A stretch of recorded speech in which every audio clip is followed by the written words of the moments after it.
And as Imi says, hello to all you beautiful people. Imi, thank you for giving me the inspiration for what to say. Where am I? Where am I? Okay. I am just opening things, getting everything in order.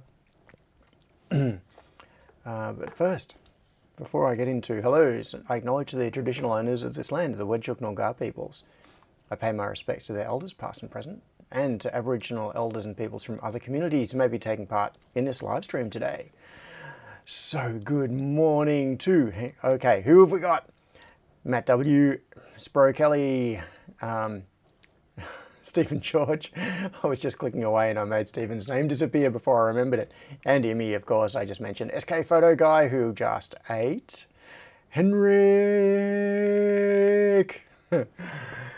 What's it like in Estonia at this time of year? What is it? April. So it would be heading, it's out of the coldest season. Delane, Jordan, Wagon Loads, Jack's Tech. Happy Easter. Happy Easter. Some call it fun. And Sion, Moo, Sharky, Russell Rainey, Any Mule, Stephen W, Cassio.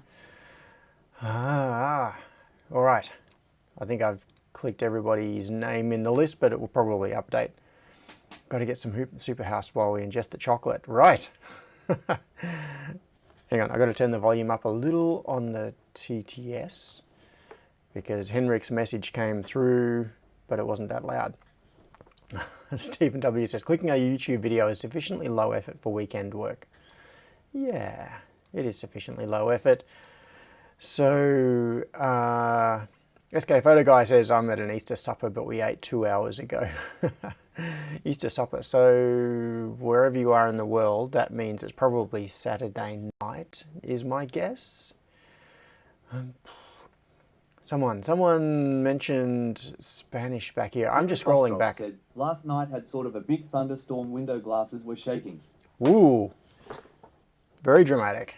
Sorry, a USB cable just fell off the bench behind me for no particular reason. Oh, Jordan is in the chat but says won't be able to join today as we'll be attending Easter service tonight. Yeah, so that's a Saturday evening service. Wagon Loads, you're not late. I'm late. Maybe we're both late. Stephen. Yes. Espero Dios y cinco minutos. And what about England? In a year of foreign language like here in the US. Espro asked, in Australia, are you forced to take at least a year of a foreign language like here in the US? I actually don't know anymore. It used to be the case. At least I'm pretty sure it used to be. Well, okay, let me back up. I don't know if it is technically required that all schools force all students to spend at least some time doing a second language. During school, I did do other languages. I did Italian in primary school. I did French in high school or secondary, whatever you want to call it. And I've also done little bits of German and a little bit of Spanish and a little bit of Chinese. So like just very basics in a few different things. But it was Italian and French that I did at school. And yeah, French would be the thing that I studied the most. Yeah, Stephen George said, most schools here in Australia teach another language, but it is up to each school what language that is. Yeah, my littlest sister, so my slightly littler sister, the one I go scuba diving with, she did French as well at school. Hey Alexa, add to shopping list some Easter bunnies. I've put Easter bunnies on your shopping list. You can find it in your Alexa app. Oh, you did it. Okay, I'm going to press the mute button so that doesn't happen again. Considering that I shouldn't even have it activated anymore because we're now past March 28th. And my littlest sister did Indonesian at school. Need to learn. Yeah, Espero said, I think the main languages here were Spanish, German, and French. Yeah. I think it was Indonesian and Spanish, says Stephen George. Yeah, that sounds about right. We are totally random with the start. As usual, something prompted by the chat.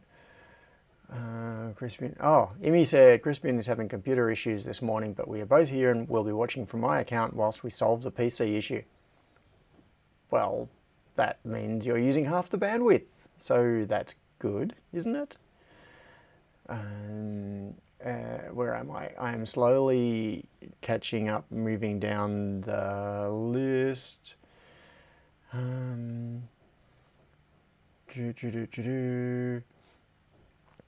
Oh, Jack Stack said, so this is talking about learning a second language at school. It's still the case. The Australian National Curriculum has it in there. Right. David T, happy Easter from Saitama, Japan. Happy Easter, David. Happy Easter to Saitama. Henrik has figured out...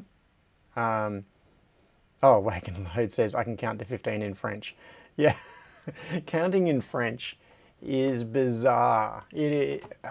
Once you get past, 20, it starts to get into really weird things. Like, you don't say... I'm trying to remember because it's been a long time. I think there is some language structure where you don't say 80, for example.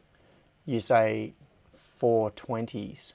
So like saying 88 is very different. We don't say we don't have a decimal stem.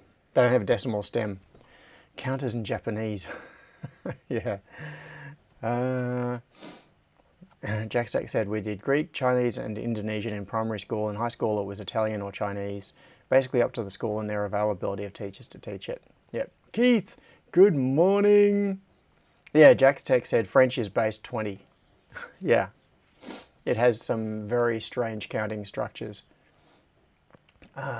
Keith, David T, Tech Nebulous have all arrived since I was saying hello earlier.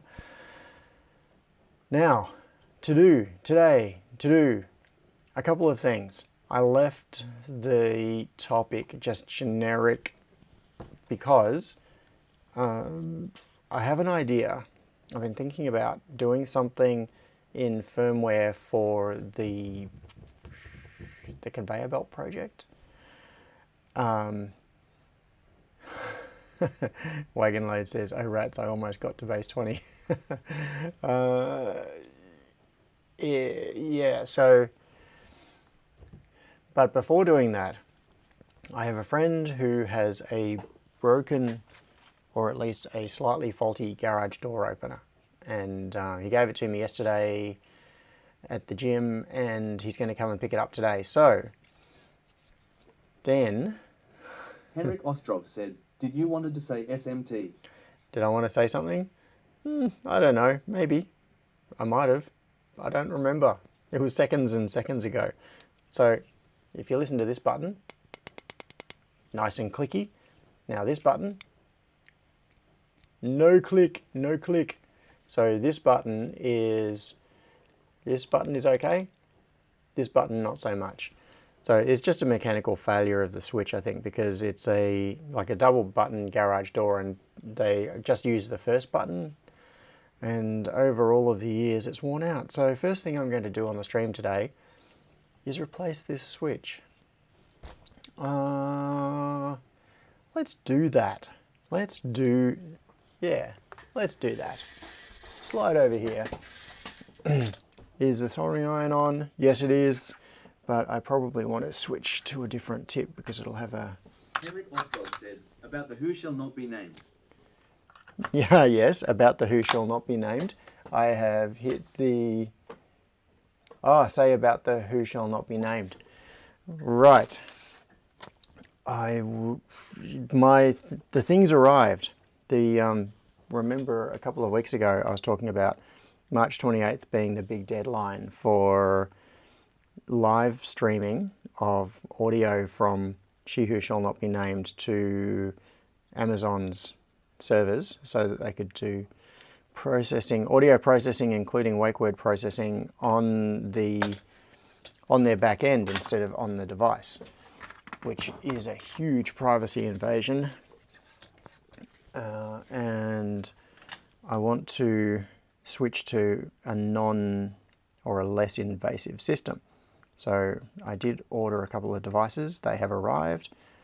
I haven't unboxed them yet because I want to do that sort of thing with you on the stream. So that, ow, note to self, solder gets hot when you melt it. It's a lesson I should have learned by now. This remote is so cheap that it's a single-sided PCB. They've cut every corner possible.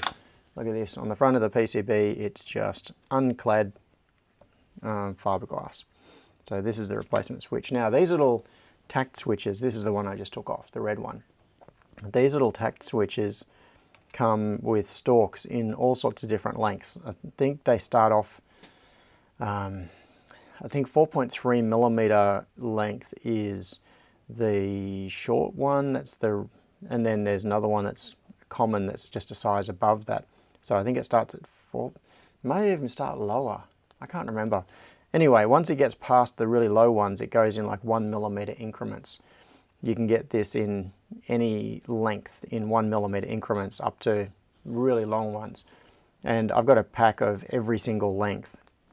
So you just need to match the height of the actuator stalk to whatever it is that you're needing so that it comes to the correct place. So I'll stick that in place. And solder. Oh yes, I just bought, well, I haven't received it yet, but I just ordered another 3 rolls of solder a couple of days ago because I go through it so fast. These are what, 500 gram roll? I think it's a half kilo roll. Is it? I can't, I'm going to take it out and see. Oh, hang on, I'll be able to tell from this one. Or is it a 250? No, it's 500 gram. So I ordered 4 rolls of 500 grams about 3 months ago. So I've gone through about 2 kilos of solder in the last few months. Well, not so much me. It's, and you can see this roll is almost empty. This is my 1 millimeter roll. This is my 0.6 millimeter roll, and it is almost empty. Yeah, it's Tom and Amelia who mostly go through the solder. There we go. Nice and clicky. For the last couple of minutes, I have not looked at chat, so if anybody has been wanting to get my attention.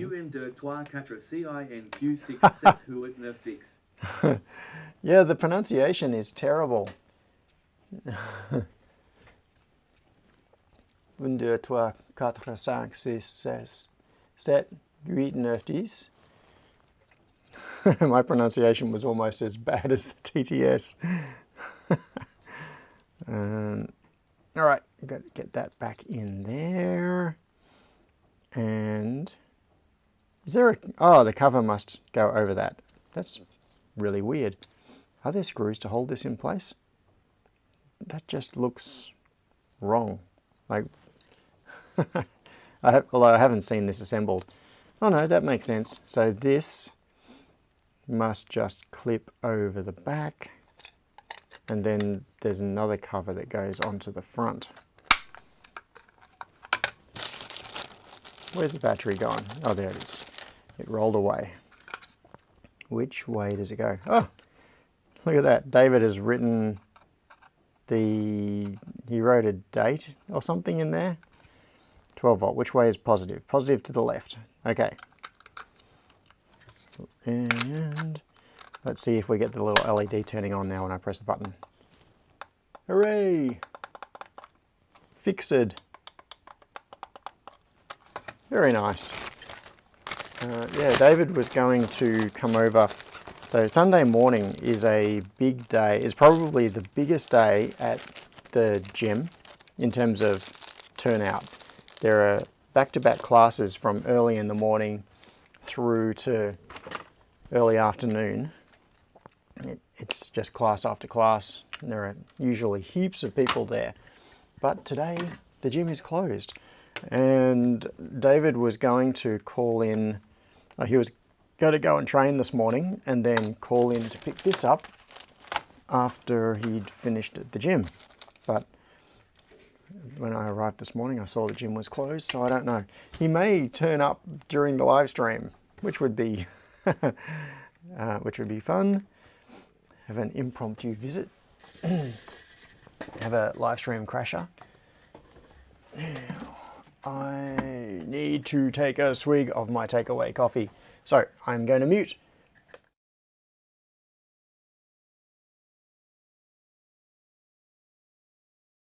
All right, that was 4 swigs. Wagon Load says you can use solder wick for high current jumpers. Right, you can indeed. Sion said, are you sure it was just the button? Did you beep it out first to confirm the button wasn't making contact? I did not. That's a very good point. Is my multimeter on? It is. Based on David's description. It's fun sometimes to test TTS limits. Yeah. Well, that was TTS trying to do German, and that was bad. Sprachen diese Welt sind sehr spannend.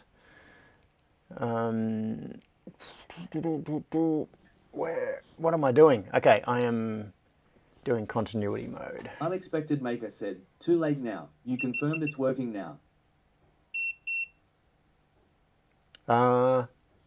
Interesting. Hang on. I'm going to switch back to overhead view. Not that you can really see much because it zoomed out so much. But what I just discovered is, so you hear that? We're meant to, okay, in terms of orientation, I've got it aligned horizontally so the wide spacing is horizontal, the narrow spacing is vertical, which means that the top pair and the bottom pair are bonded. So what I would expect to see is a short between the bottom left and the bottom right, which we do, and between the top left and the top right, which we do. No surprise there. Now if we do diagonally, we're getting a short. And that is without me pushing the button in. That is just holding it by the body. So yeah, the spring in this is definitely stuffed. It's making contact intermittently and not really releasing properly. And now it's not making contact because I just fiddle with it a bit. I'll fiddle with it again. Yeah, I'm holding it upside down so the plunger is naturally falling away. Basically the switch works, but the spring is not driving the plunger back out, so it's not releasing properly. It's just a mechanical failure after years of use. Okay. Oh, Henrik said, can you open the switch under the microscope? Well, maybe the TTS will catch this up. John Whips. John. Henrik Ostrov said, can you open the switch under microscope? That is actually a good idea.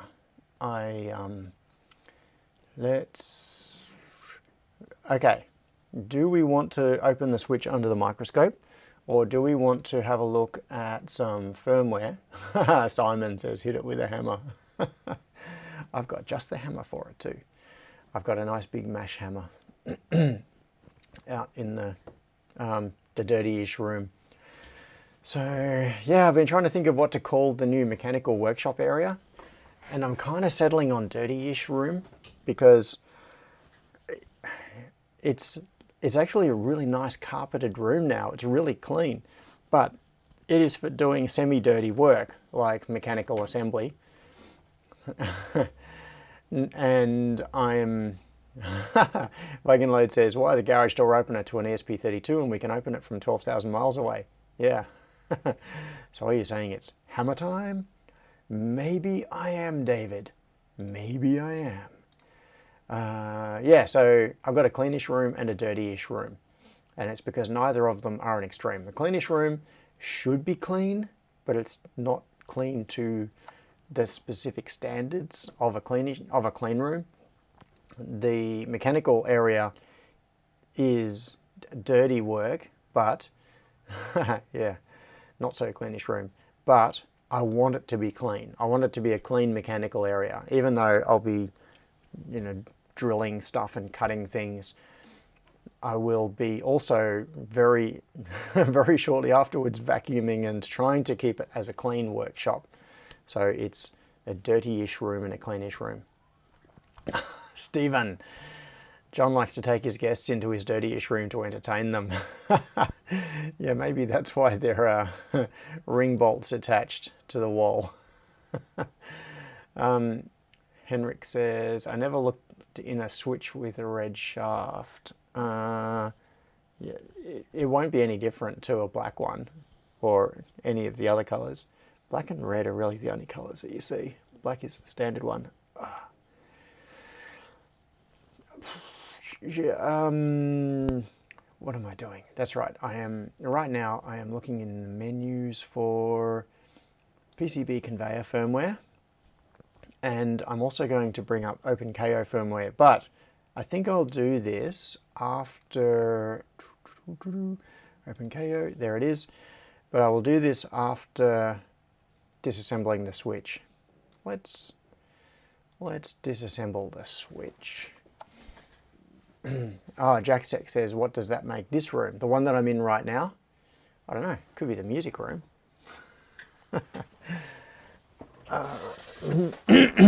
Alright, I need power, I need a few things to get the microscope working, because I did not set that up before the stream. So I need to get power onto the microscope camera. I need to get power onto the HDMI repeater so that we can capture it. Said, I've seen ones with blue shaft. Yeah, I don't think I ever have.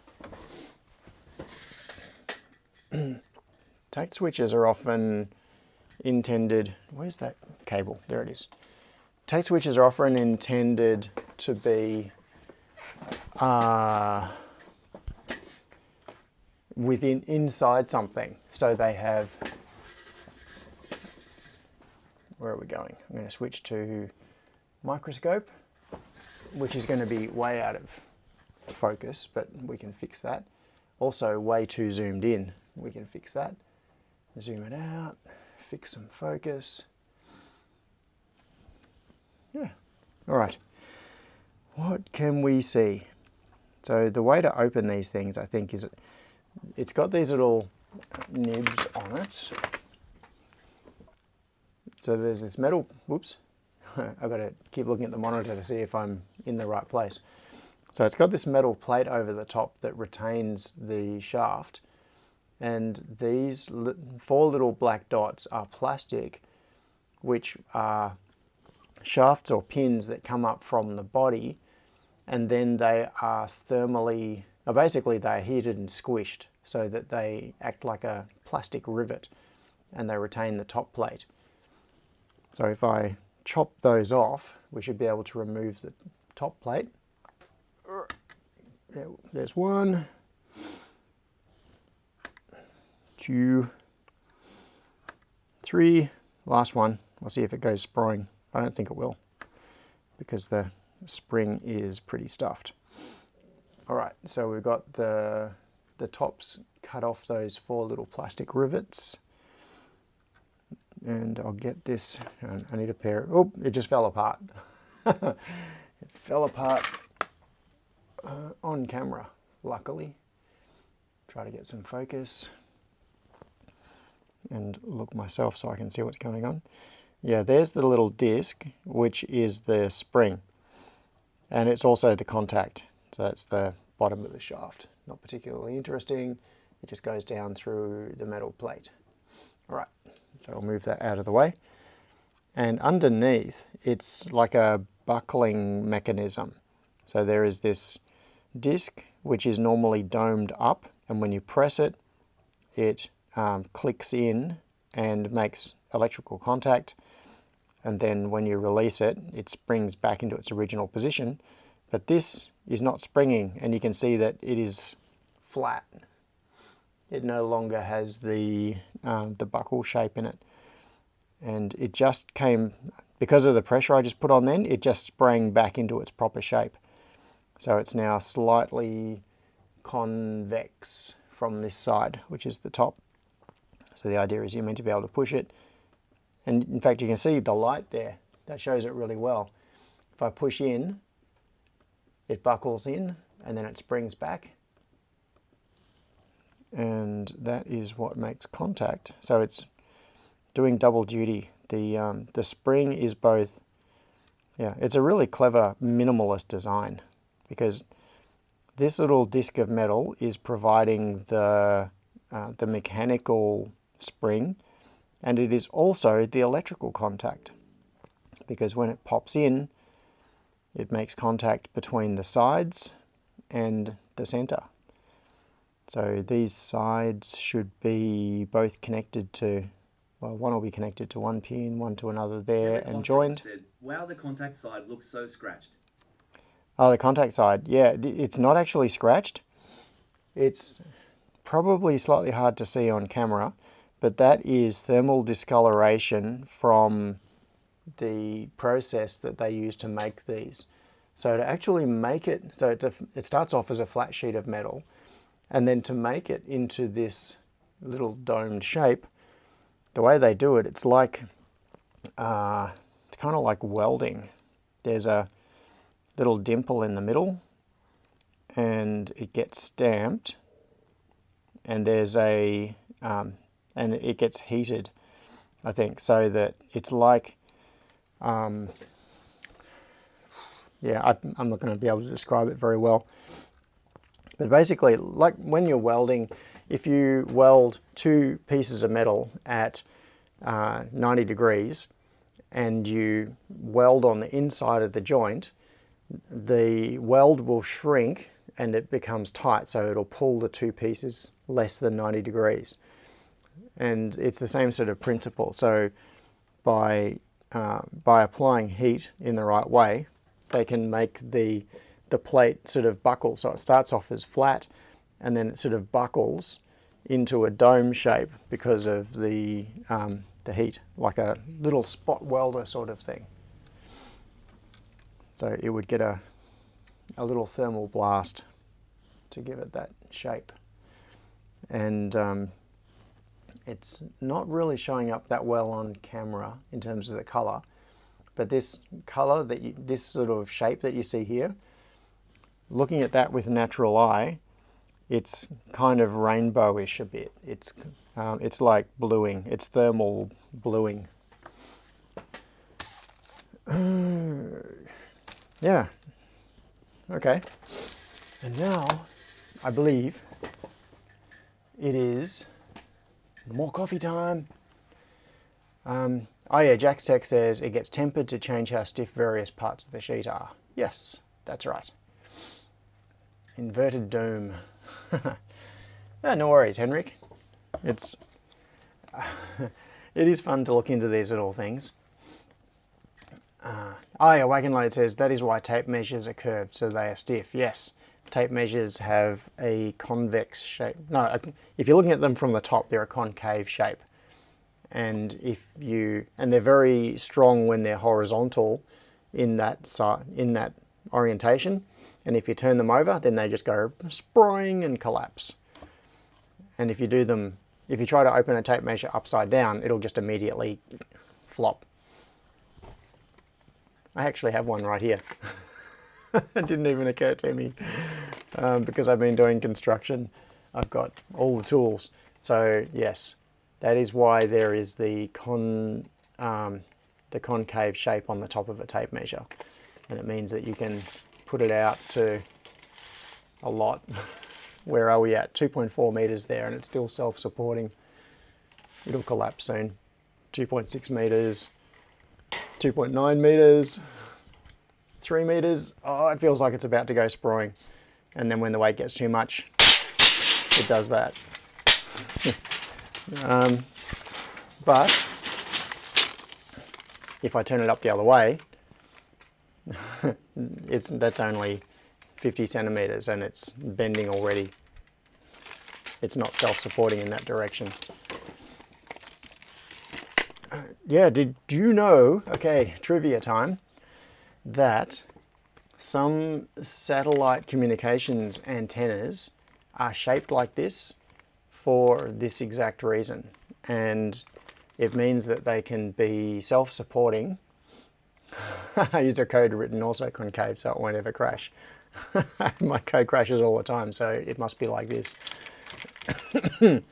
Because what you can do is you could put like a 10-meter antenna into a little spool, and then what the way they typically work is that with a tape measure like this, there is a spring in the middle that when the lock is released, it retracts, and all they do is reverse it, so that you have a spring that when the lock is released, the spring pushes it out. Oh, Simon says, I can confirm we have a shitload of tape measures in our office. Yes, so Simon does aerospace work. Jackstack says, satellite antennas are often basically tape measures, but it's wound conically. Yeah. So with a reversed spring in this, it could be locked, retained, and it's in a very small package, and then all you do is fire a mechanical actuator, which could be done in many different ways, like it could be a thermal release or something, and then it removes the lock, and the spring just goes whooching and extends it, and then all of a sudden you've got a big antenna, which is self-supporting to some extent, certainly in microgravity. Okay. Now, okay, I'm just going to have a quick look in some source code here to see what I'm going to be exposing, if anything. Do I have... Oh, maybe I don't even have Wi-Fi in the KO config. That's interesting. That means I can show you the code. And oh, Scott says not just satellites. Yeah, I know it's often used in like military communications. Oh yeah, Scott says many military radio antennas are done that way. My brain hurts. But with the crank to open and close. Pete, I'll hurt your brain. You hurt my brain. So, where are we? G code, CAN comms. Because I am so accustomed to doxing myself, I am just having a quick squiz through the OpenKO firmware. But yeah, I don't think there is any Wi-Fi in OpenKO. It seems kind of weird. But that's the way it is. Donis made it. Stephen W says Pete's face is spring loaded, so it pops out when you press a button. Yeah, so where are we? Where's the button? This one. We are here, and oh yeah, so I just saw that comment from Henrik again about looking inside the button. Yeah, I like to see how things work. Even things that, like a little switch or a button that's only a few mechanical parts, there can be a lot of clever optimization in the design. When you see something that has been designed to be manufactured in the billions, and those little tact switches are manufactured in the billions, all of the design that goes into it and trying to make it, okay, Load says, I saw a YouTube vid of someone making an antenna using foil tape stuck to duct tape. He could roll it up and put it in his pocket. Foil tape and duct tape. Yeah, okay. So foil tape like the self-adhesive aluminium foil. And then what would the purpose of the duct tape be? Just to give it more strength, I guess, because the alfoil rips pretty easily. Now, what I did previously is in the PCB conveyor firmware, yeah, to make it strong, yeah. Let's see if I can just make this a little bit smaller, make this a little bit larger. Where are we? I did, so unload it timed, unload when ready in out. This is, last time we were looking at the conveyor project, this is what we were looking at, the M56 unload based on the ready in out communications with the next machine in the chain. Espro, you didn't miss anything much. And by the end of the stream, I hadn't quite got it working. Well, I thought it was working and it wasn't responding, and then I just ended the stream. And then I discovered the problem almost immediately after the stream. It was like one tiny little thing, and I don't even remember what it was. But anyway, this is now working. So what I can do is trigger by, like if I use a pair of tweezers or something and short across the input to the next machine in the line, it will then dispense a board and stop. So that is working. Now, the problem, as I was explaining previously, is getting the correct signals out of the KO, and I'm thinking of doing it when based on G-code passed over CAN bus instead of doing it based on the switch. So I've got M56 working, and that sits there holding a board until it gets an input on the switch. And I've got M55 working, where it sits there with a board at the exit, and then when I send an M55 command, it dispenses that board and then stops. So what I could do is set it up to send an M55 over CAN bus from the pick and place machine, and then this should dispense. So that should work with 0 changes to the PCB conveyor code.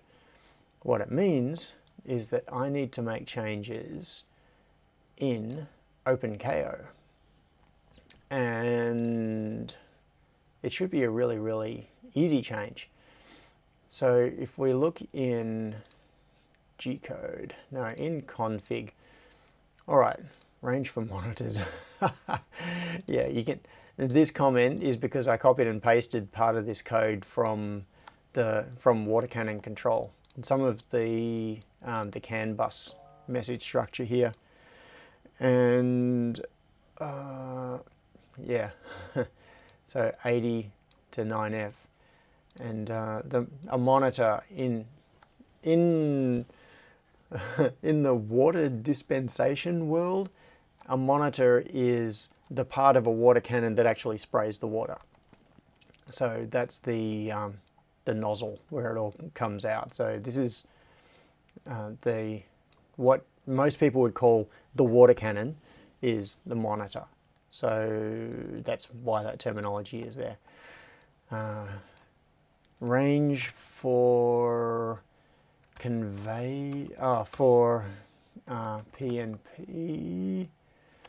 and what I should do is define, I'm not ever going to have more than 10 F0, F1 are reserved, 9F.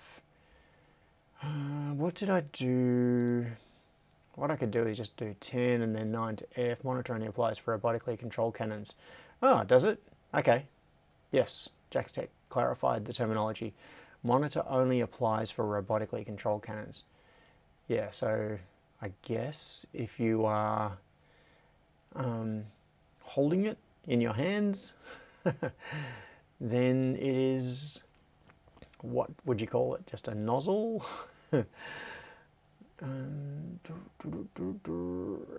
Yeah, so this is the... I need to start thinking about how I'm going to do this. So what I'm going to do is say 80 to 8A. Let's start adding some stuff in here. Define J 1939. Also, what terminology? Jackstech said it's a nozzle or sprayer, dependent on the use case. Yep. Okay, so terminology. If we have a series of machines in a production line, and we're focusing on the machine that's in the middle, which is Pete going to said, have... My head's stuck in the cupboard. Your head stuck in the cupboard. Do I want to touch that? I don't think I do. Pete, you do you. So, machine in the middle, we've got a machine, assuming, okay, I'm going to talk in terminology of like a left to right, whoops, that way, it's reversed on camera, a left to right production line. So, we're going to have incoming from the left and we're going to have outgoing on the right. So loading and unloading. Loading from the left, unloading to the right. Now, what is the terminology for the upstream and downstream machines? So what I could do, I'll keep going with this and then I can always change the terminology just because if I start implementing it, the context will start to make this clear. So let's say our upstream address is 9 and we'll say J1939 downstream address is, let's say, no, wagon load set a question there. I'll get to that. 91, doesn't matter what, really, as long as they are unique. Let's bring these across. So range for conveyors. I'm going to go 0x90 to 9F, and I'm going to make that 80 to 8F in hex.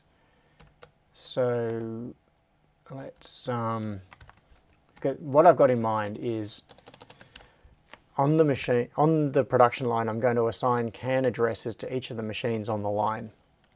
So the first pick and place machine is going to be at hex 80, and then the first conveyor can be at hex 90, second conveyor at 91, etc. So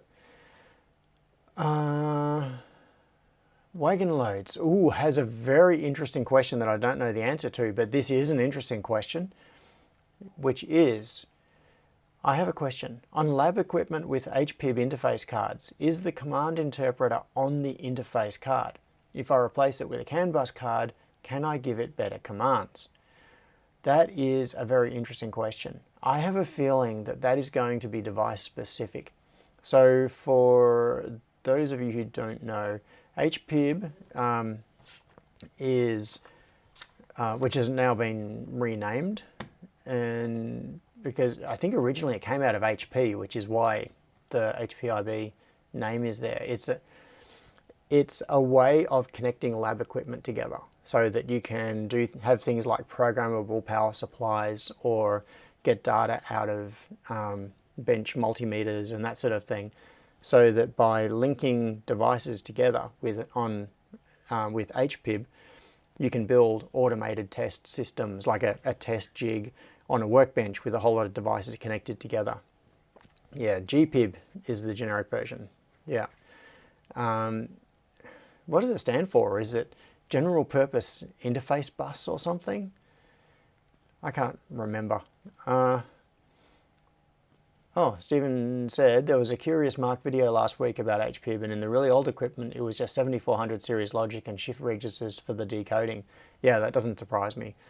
So this is why I think it is going to be very device specific. So Wagon Loads, when you say you've got lab equipment with an HPIB interface card, there are probably situations where that card will be just like line drivers and things. It'll just be very basic logic or buffers, and others, general purpose instrument bus. Thanks, Jax Tech. Yeah, that sounds right. And there'll be others where it may actually have some intelligence in it, like there might be a microcontroller or whatever doing something on the card. So I don't think it's possible to give a definite answer to that without knowing a whole lot more about the specific device that you're trying to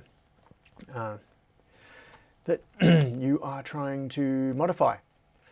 So, all right, terminology, upstream and downstream. Are there standard labels, or is there standard terminology in the S88 or whatever it is standard? I can't remember what that standard was called. For what these are referred to. So what I'm thinking of doing is just changing this so that when I'm just fiddling and highlighting, I just realized I was doing it. I'm just moving the cursor around aimlessly while I talk. So what I am thinking of doing is doing a broadcast to this particular address. Well, set the destination as hex 90, upstream being the conveyor that is on our intake side, so on our loading side, so that when a command is sent to the machine, let's go to G code, ingest PCB conveyor. So this is the command if the pick and place machine, or more accurately, if the OpenKO board receives an M22 command from the from OpenPNP, from the computer that's connected to it that is sending it the commands, it will do its thing. It'll run the conveyor and it'll raise the stopper pin, run the conveyor, and the board hits the stopper pin, then it stops the conveyor, retracts the pin, and then it snaps the clamps in place to hold the board. So all I have to do is send M22 to my OpenKO board and it performs all of those actions. In fact, if we look at where that is, where is it? I better check all just in case it's elsewhere. There we go. So it does command ingest conveyor. Let's see where that is defined. And yes, I know if I was using a proper IDE, like Vim, I'd be able to just do GD, and there we have it. PCB invest conveyor. So what it's doing is creating this message, and it is setting up an expected response template so that it can send the, it actually does a whole series of things.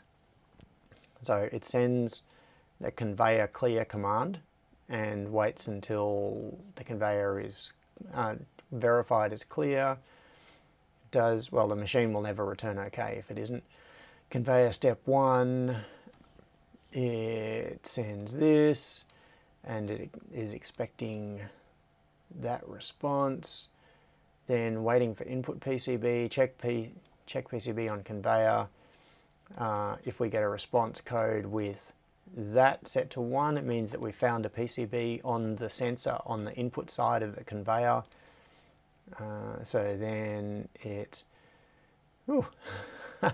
why this? It's in Glenn's code. Yeah, this is because I was deriving the sequence of operations from what Glenn implemented in his Python driver for the KO. Pass the solenoid so it doesn't flip the PCB. Stephen W. said, is the address something that is better set via serial and stored in flash/NVS? Yes. So a lot of this config stuff really should be configurable. Things like KO conveyor cal, that is an offset for the width of the conveyor, and that might be machine specific. Where are we? Oh, all of that's fixed. But yeah, all of these should be configurable. These ideally should be configurable and have it not stored here. Like, ideally what I would want is to have defaults defined in here, so that when the sketch runs the first time, what it can do is load default values from here and then store it in NVS, and then have a command where you can change those values in the non-volatile storage, and then anytime it boots and it finds a value in non-volatile storage, it uses it. So yes, Stephen, you are correct. That would be a sensible thing to do. That is a future thing for this. And I've done that in many other projects. That's a pretty normal thing. Wagonloads asked, does the conveyor have an optical sensor to detect when the last board is past the solenoid so it doesn't flip the PCB? I don't know what you mean about flip the PCB. So maybe you could explain that question a little more. What it has is an optical sensor, I'll do it this way, on the input side of the conveyor, an optical sensor on the exit end of the conveyor. There are no sensors in the middle at all. It has a stopper pin, which is on a pneumatic actuator, so it just rises up. And what happens is, actually I'll do it this way, so it's right from your point of view. What happens is it detects the board entering the conveyor, and that is what is, where are we, machine actions. So this is where it is checking here. So this is the response from the conveyor. So it is checking with the conveyor whether there is a board on it, on the input side. So it checks whether there is a board on the input side. It drives the pin up and then it just runs the conveyor for long enough that, how do you know there is no PCB above the stopper pin? Okay, I see what you're saying. Yes. What it does, in theory, yes, that could be the case. There could be a PCB sitting on the conveyor above the pin, and then it drives the pin up into it. I understand your question now. It has no way of sensing that. However, there are a couple of things that make that highly unlikely to be a problem. First is in the sequencing. How do I describe this? I need to draw a diagram. Yeah, I'll draw a diagram. So this is for the second, well, the diagram is going to be for the second thing. So the first thing is that when you home the machine, so if you walk up to the machine, it hasn't been powered on and you want to start using it, first thing you do is home it. The very first thing the machine does when you tell it to home is it starts running its conveyor. And all it does is run the conveyor for long enough that if there were any boards already on it, they will have reached the end. And while it's doing that, it is watching the sensor on the exit, so that if, for example, you have a board that is still sitting in the conveyor, say something went wrong, say you had a blackout, and you had a board on the machine at the time the blackout happened, and now you've powered it up, the machine has no idea that there is a board sitting on the conveyor. What it does is run the conveyor so that if there is a board there, it will reach the end of the conveyor and be detected by the end sensor, and it then stops and it goes into a state where it's like, my conveyor is blocked, I cannot continue homing. If it runs the conveyor for long enough that there is no possible board left on it, because it would have transited all the way, like an entire cycle of the conveyor, and it still hasn't seen a board, it knows it's good to go, and it then homes the conveyor width, it homes the head, homes the nozzles, does everything else, and then it ends up in a ready state. So that's the first thing. So it should not end up in a state where there is a board on the conveyor that it doesn't know about. And the second thing is that if there was a board there, what would happen is that the pin would drive the board into the latches. In fact, I can show you. Hang on. How do I do this? I'm going to launch the Reolink app. Reolink, yes, here we go. I'm going to go to the view inside the machine. This one. Check this out. I can show you the conveyor. Live, real time. This is inside the machine right now. Okay, so you can see the green line. That green is the conveyor belt. And you can also see that there are these silver plates.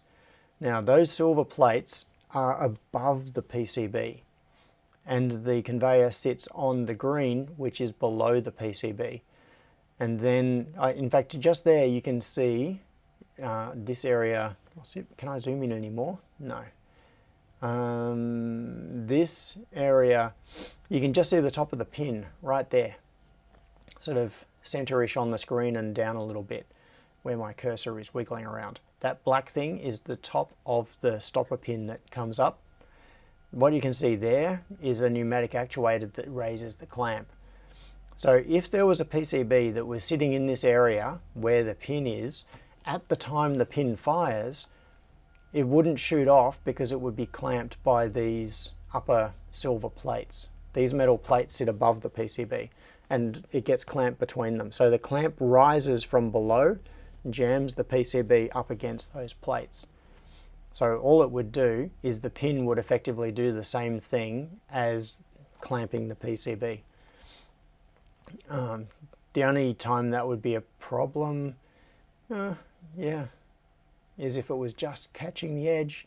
Anyway, it's an interesting question, but that is why this is not a problem. It's because of the way, firstly, the way the homing sequence works, and secondly, the way the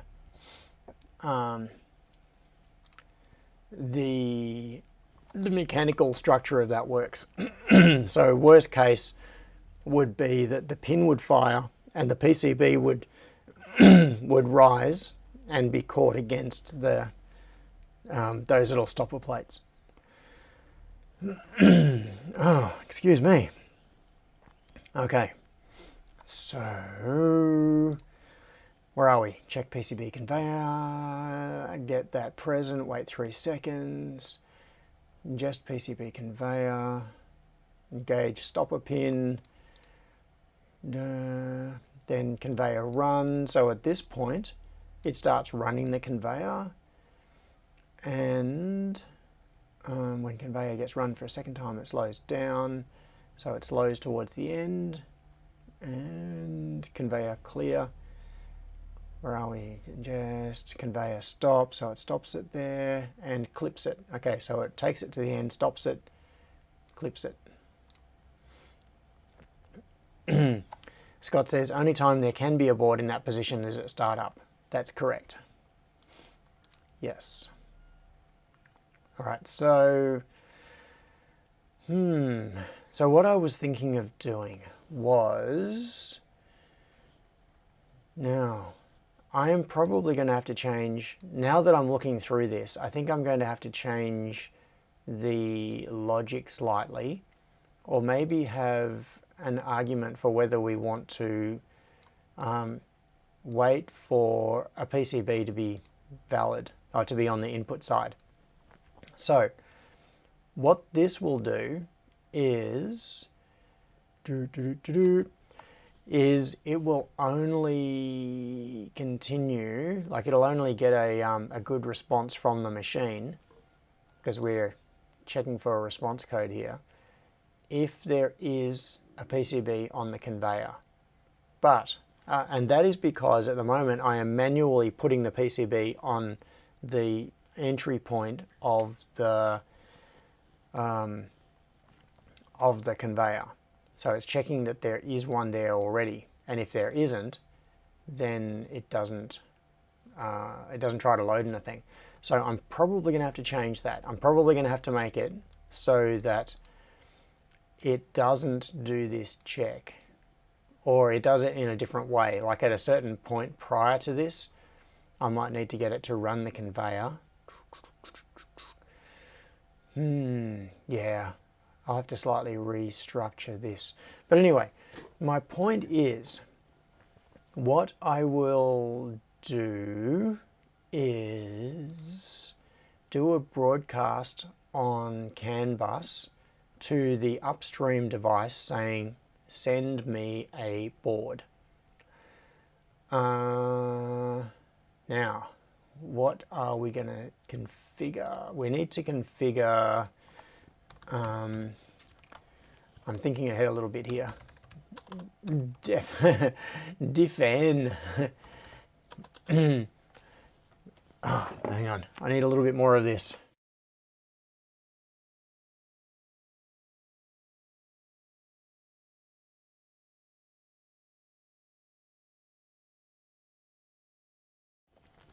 There we go. Ingested a little more of the brain juice. Now, oh, my stomach is rumbling. So far today I'm running on a protein bar and what I have so far drunk of that coffee. And my stomach wants more. So, Pete said, "Are you the brain specialist?" I like brains. Does that make me a brain specialist? Or just a brain enthusiast? Pete said, "Hello." Hello, Pete. All right. Now, what I'm thinking is upstream load speed. Let's set a value here. Millimeters per minute to run upstream conveyor. And let's do that for downstream as well. This is not a value that's being used right now, but it'll be used in a moment. Downstream. Oops. So I'm going to try something and hopefully it will make sense. And then you can all tell me how stupid I am being. Now we've got CAN comms. I want to do, where is, send conveyor width to CAN. I may have to create a generic send home to CAN. Yeah, destination address, CAN payload, what have I got? Message data. G28. G55. Yeah. This. Ooh, I'm gonna start having problems if I want to run it at more than 999 millimeters per minute. I know I'm not explaining myself very well. In my head, I'm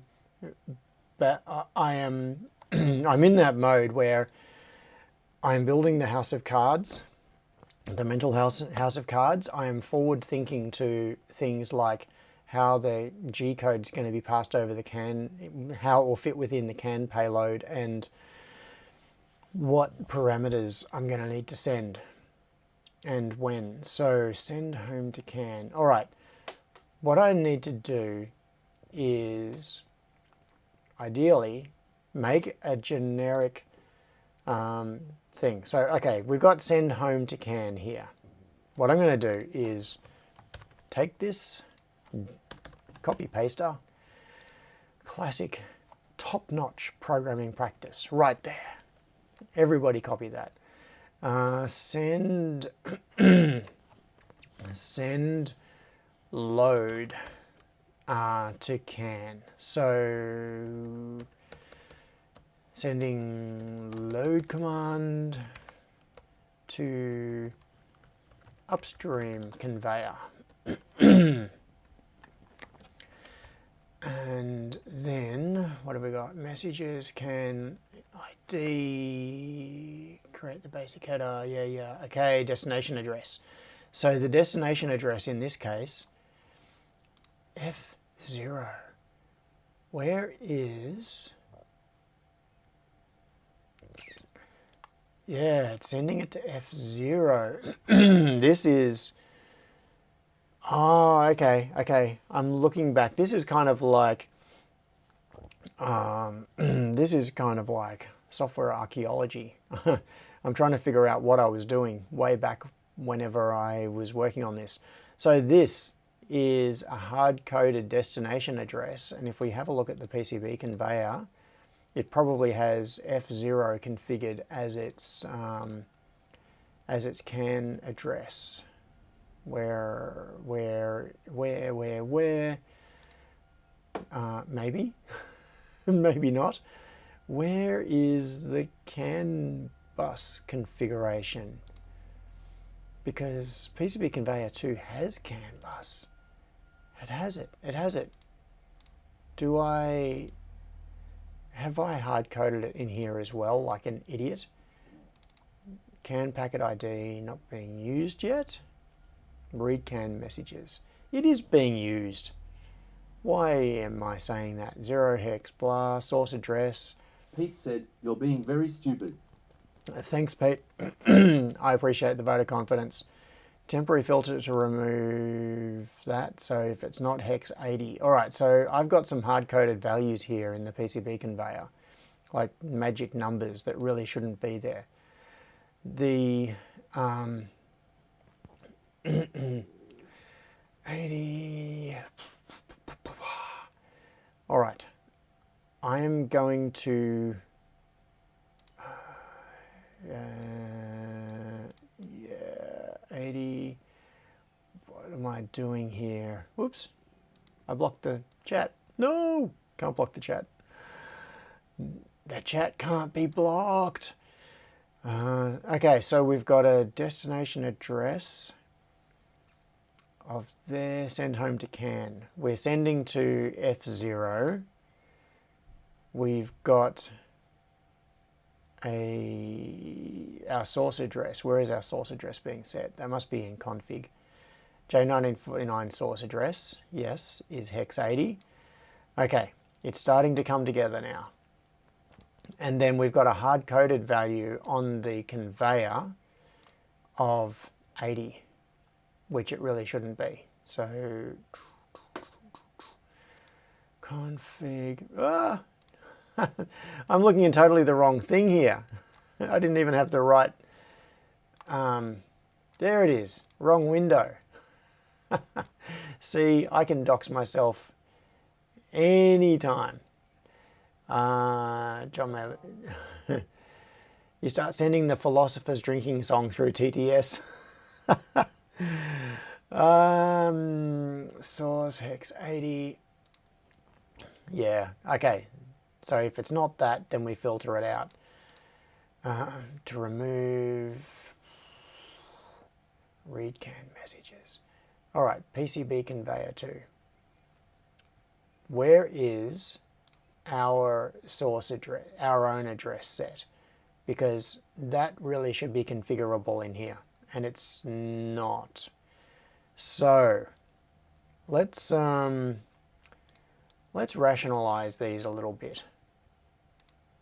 Okay, so we've got CAN bus. We're going to define our source address, and we're going to do a actually G-Day Bruce. G-Day Bruce. G-Day. So Aussie. G-Day. Config CAN bus. Okay. Let's start putting some stuff in here. So our source address is going to be hex 90. So I want I want to stick, in fact what I should do is reorder these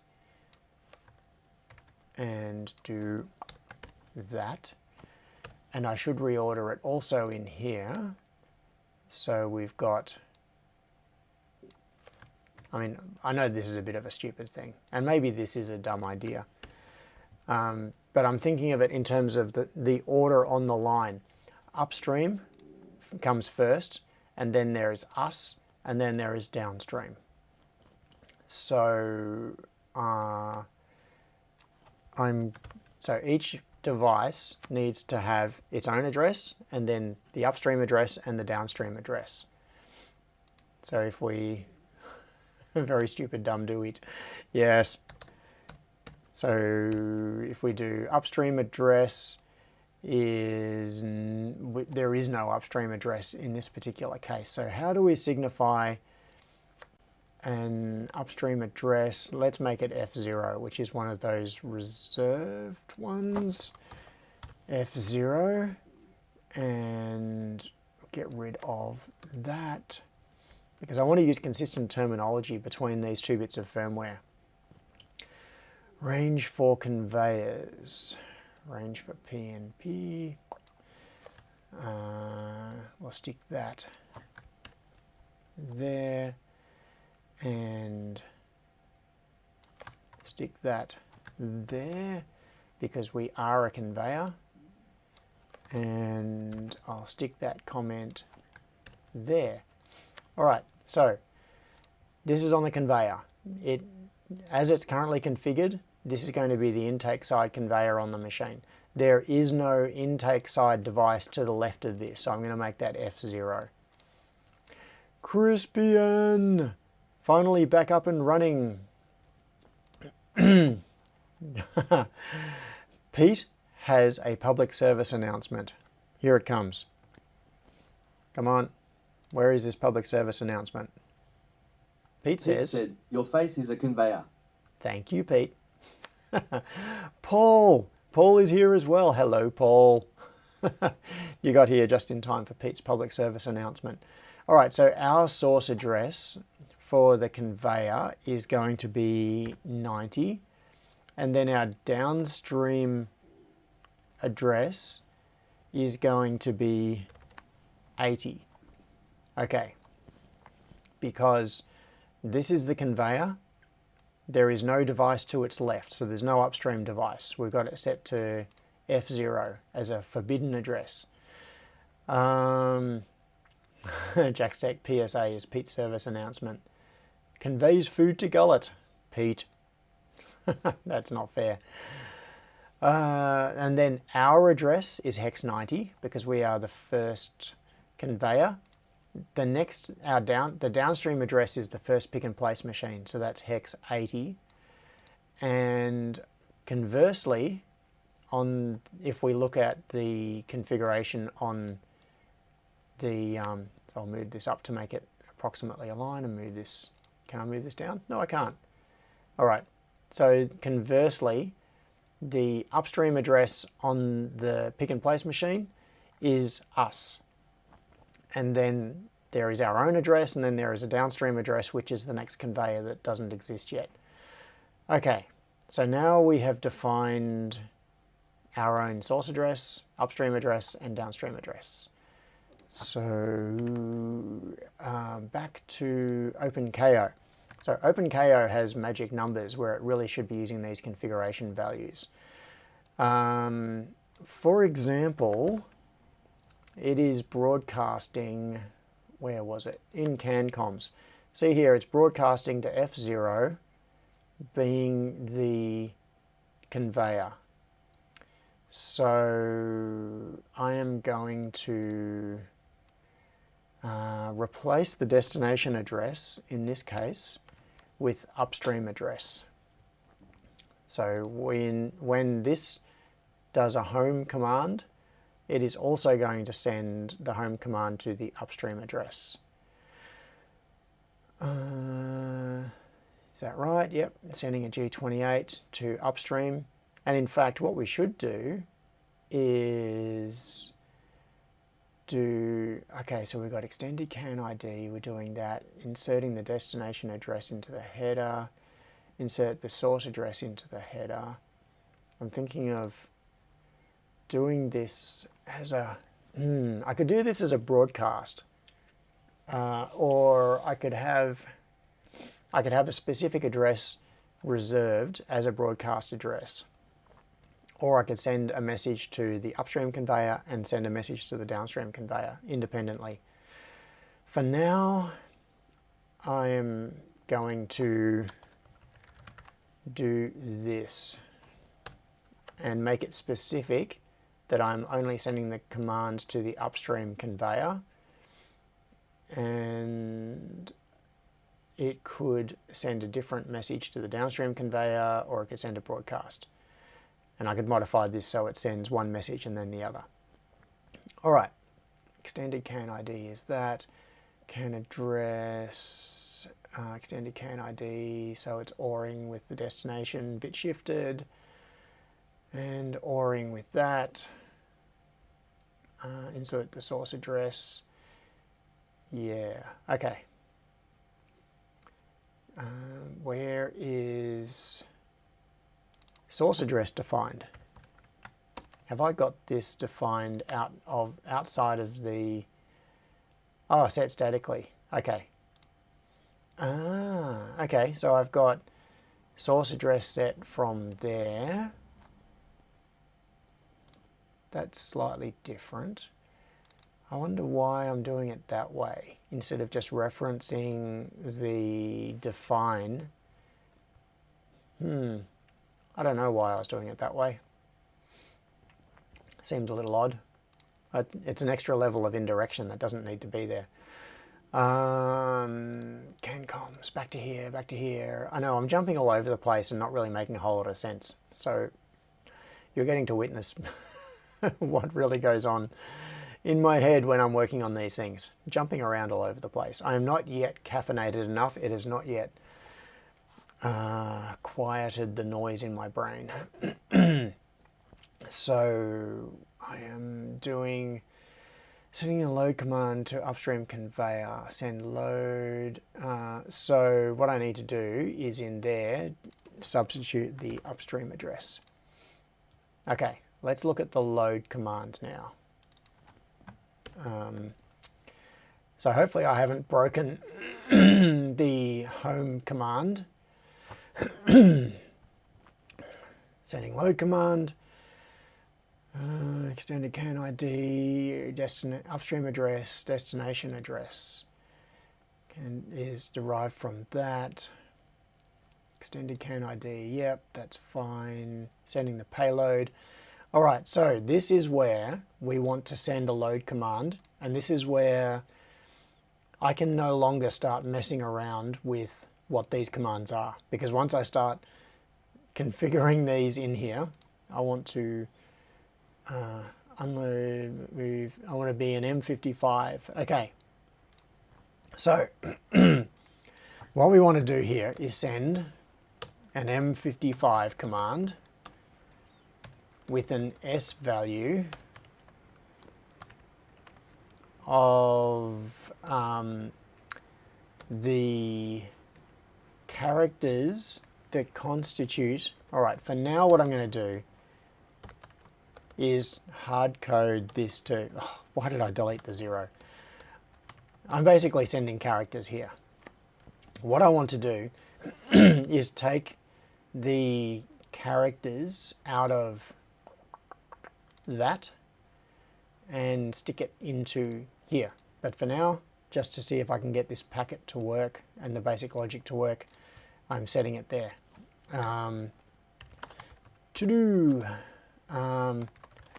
set speed from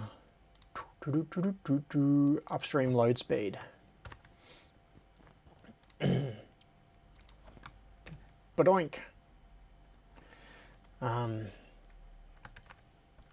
Yes, all right. And I also need, what I also need to figure out is whether my current G-code parser is requiring spaces between the arguments. It shouldn't, but it may. Now, according to the G-code specification, you can compress it, so you can stack all your commands together. So it would be perfectly valid, for example, to send a message of M55S800, exactly like that, with no space in here. We normally write it out with spaces like M55 because that is the code, and then this is an argument to the code, and then you might have, I don't know, E23 or something is another argument to the code, and then these arguments can be parsed out, extracted at the other end. But according to the G-code spec, you can just send it like that. There's nothing to stop you from compressing this, and the G-code parser at the other end should figure it out based on the fact that it has changed between a character, as in like an A to Z character, and a number. So it'll then split the arguments this way. But I have a feeling that my G-code parser doesn't do that. Let's see what it does. Let's see if we can send a compressed message. Parse G-code parameter. Find the end of the number separate. Oh, damn. Okay. It is requiring a delimiter at the moment, which means that my G-code parser is going to have to change. It's time to parse the parser, says Scott. Yes. Paul said, is this code somewhere to look at? And Scott said, depends on if he remembers to sync to GitHub. I'm pretty sure. Said, time to parse the parser. Yeah, we've got to parse this parser. So this parser is looking for a delimiter, which means that if I send a message to it, I can't compress it, which means I do need something like a 0 character in here. In fact, what I should do is go like that. So this is going to require future work. To do. Okay, I'm going to add a to do in here. To do. Make parser handle compressed code, compressed messages with no delimiter. Okay. For now, I'm going to see if this. Hang on, what? Oop. I'm still doing it. I'm trying not to. There's something wrong with my brain. I was trying not to hold down shift when I was doing the quotes, and I did it automatically anyway. Couldn't help myself. So, a DIY is here. Wagon Load says, if it was converted to hex, each value has to be 2 digits. What's that in reference to? That wasn't a hijack, that was a scroll. Oh, okay. Hang on.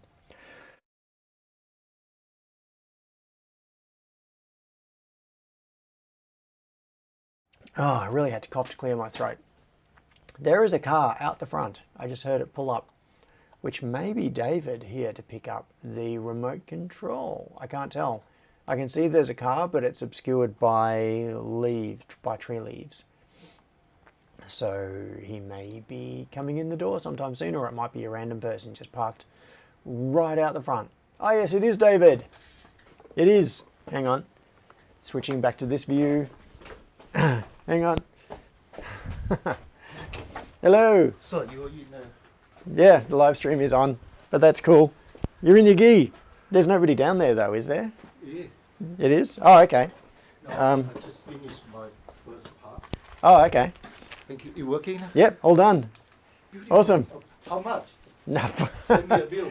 Thank you. See ya. Okay, we're back. So it looks like maybe it was just the early classes that were cancelled, because David is in his gi, and he said he's just on, yeah, he's just on a class and he's going back for another one. So, G-code parser in hex would force 2-digit commands outside the box. How backup storage would you need? I didn't get a notify, said now. What was that? DIY. Hello. Oh, I thought I did. In my brain, I saw your comment saying hello all, and I replied to you. And now we get to do this. Super chat, where you at? Let the party glow. Lights up, feel the club in this awesome show. Thanks, DIY. Yeah, so at the moment, the fastest I could make this run is 999 millimeters per minute because I need to be able to overflow into this. Oh, YouTube didn't notify you. That's what you meant. Ah, that's odd. Maybe that's because So something that I have wondered, when I queue the video in YouTube, like when I schedule it, you have to go through a sequence of steps to schedule it, and you have to specify the audience type and a number of things like the thumbnail and the description, all the info about the stream. So you put all of that in, and one of the screens that it takes you to is enabling monetization. And if you turn monetization on for a video, the next time you get to that screen, it'll be defaulted to on. If you turn monetization off, the next time you get to that screen, it has no option set and it forces you to actively turn it off again. And so they basically are pushing you to turn monetization on, and I always turn it off when I get to that screen. And I've been wondering if it has an effect on things like notifications, and I am absolutely certain that it has an effect on whether the algorithm promotes your video or not. Like if you have a video that is not monetized, I am sure that it does not get promoted. So, and it may do things like reduce its position in search results on YouTube. But yeah, I have wondered if having monetization turned on would mean that people would get notifications and that sort of thing. So I don't have any specific proof of that, but I think so. All right, so set to do All that. hail the ALGORYTHM. Yeah, all hail the algorithm. Set up load speed. Also, I'm going to say to do use compressed G code when downstream. Oh, when target. I'm thinking of terminology here. Target parser can handle it on conveyor. Okay, so for now, what we want to send is an M55S800 command, and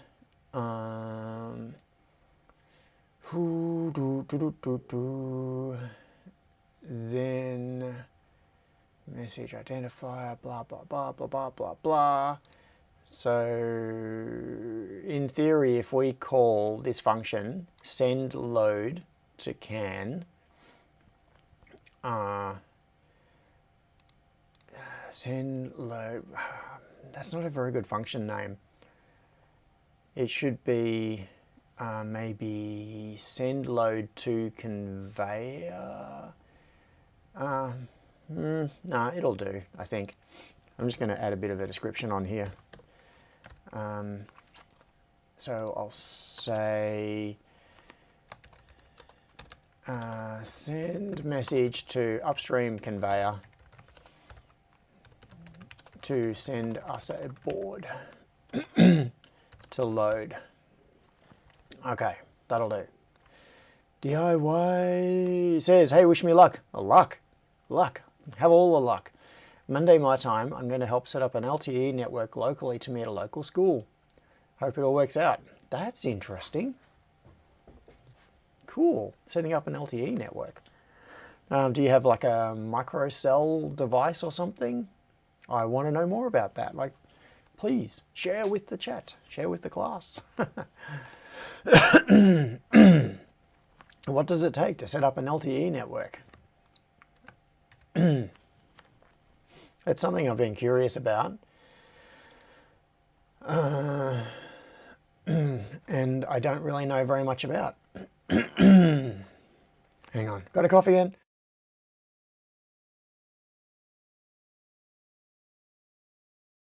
My cup is empty. Very sad. John Streamer's Lego. What? What? Hang on. I want to see this. I'm going to click on this, which I'm going to hit mute as well on my computer. Where is this going to? What's it loading in? Where? As Lego. Where is it loading?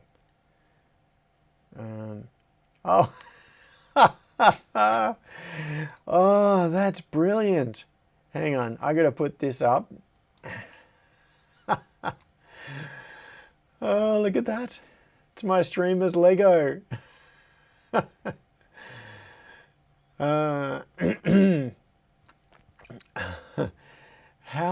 on earth was that done?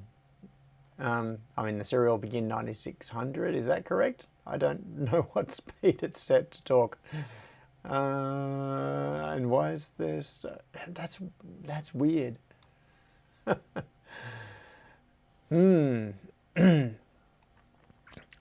Okay. That is really cool. No, I'm trying to get rid of that. Okay. So, Aaron. Yes, hello, Aaron. Oh, there are a few more people in the chat. So, I've already said hello to a few of you. So, Crispian, Scott Miller, Pete, DIY in the Ghetto, Don S, from NZ, Paul, Aaron. Oh, seeing Aaron in the chat reminds me, I set up an OXRS light switch yesterday for the first time in a while. I set up one of the smart switches because of the renovations that I'm doing, and I got it changing color on to follow the state of the lights, etc. Yeah, so I actually did some OXRS stuff yesterday, amazingly enough, and it went very smoothly. So good work to all the people working on OXRS. So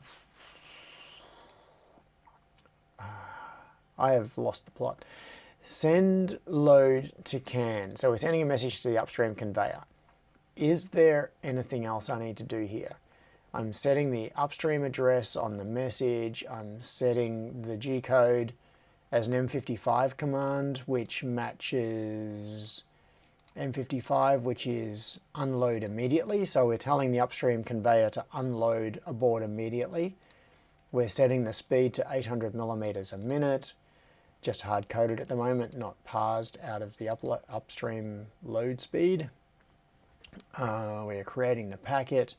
So the extended CAN ID, which is being configured up here. We're setting the message payload and sending, yeah, that should be it.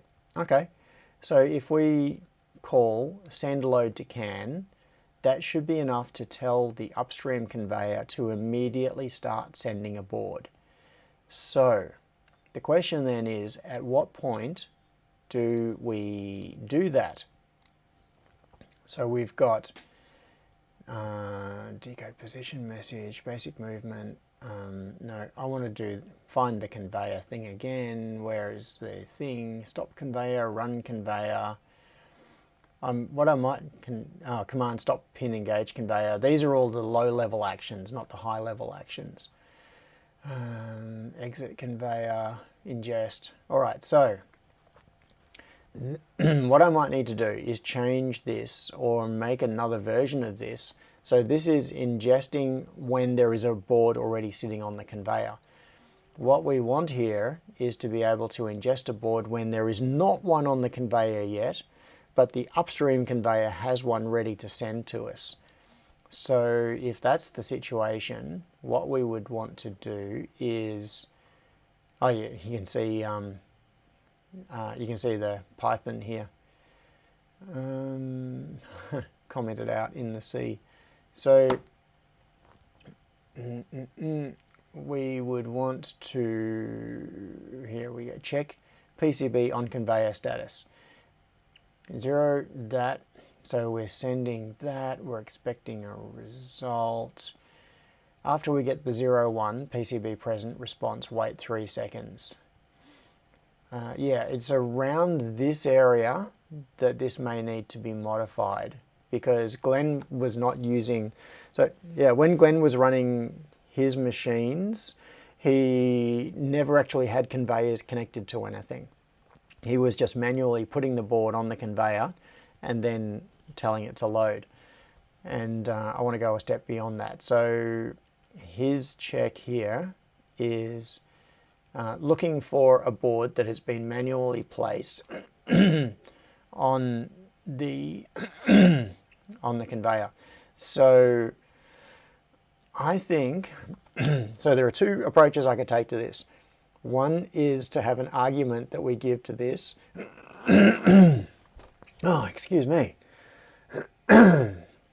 Which is whether we want to do it from a manually placed board, which means that it has been put on the conveyor and then we're going to load it, or we are going to wait for the upstream. And yeah, I think that might be what I want to do. I'm going to look at this, self-KM oddball. Swallow decode until message. Yeah. There's some fun terminology in Glenn's code.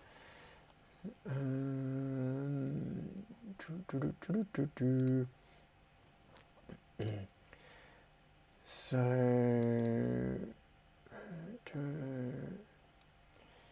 send BA command exit PCB conveyor. That's the clear ingest PCB conveyor. Okay, I kind of don't like this idea, but conveyor stop conveyor click PCB. I think what I'm going to do is I'm going to take a copy of this whole sequence and command ingest PCB conveyor. What I'll do is I'm going to rename this command. So this one that I've just made a copy of, ingest PCB conveyor. Terminology. Naming things is hard. Ingest PCB manual. Okay. I'm trying to think of whether I can make this universal. Like if it detects whether there is an upstream conveyor, have the logic change. But I think for now, what I'm going to do is I am going to see where this is called. Where is it called? Where is it called? Not there, not there, not there. Come on. Command there. Oh, okay. Well, what I should do is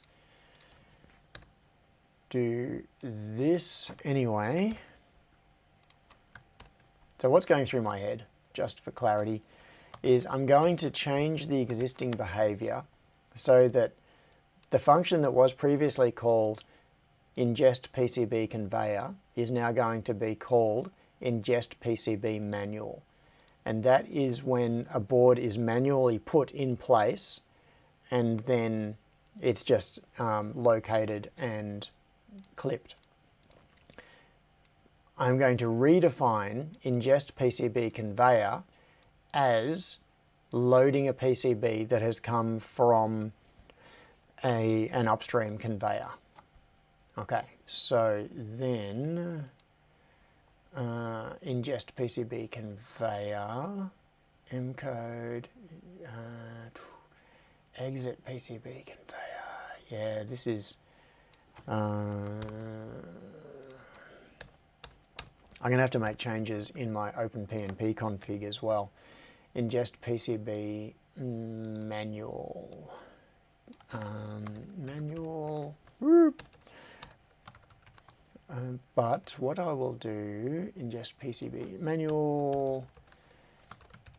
What I'm going to do is change it so that the G code that was previously used for ingest PCB conveyor is now going to be set for ingest PCB manual.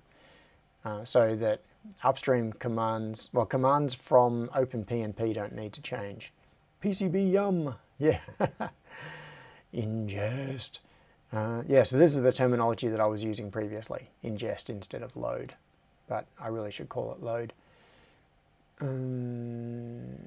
Now, where are we? Ingest. I want to find where that is used.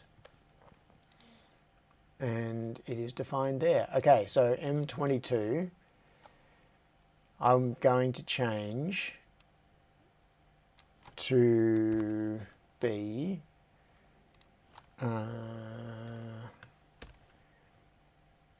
ingest PCB manual. There we go. Ingest PCB and load and load. So now I need a new code. Let's make that one 28. M28. Load. I don't like the fact that this is now going to be out of sequence from here. But, oh well. Yeah, these M codes are not very well organized. PCB add sprinkles. Well, that's effectively what the machine is doing, isn't it?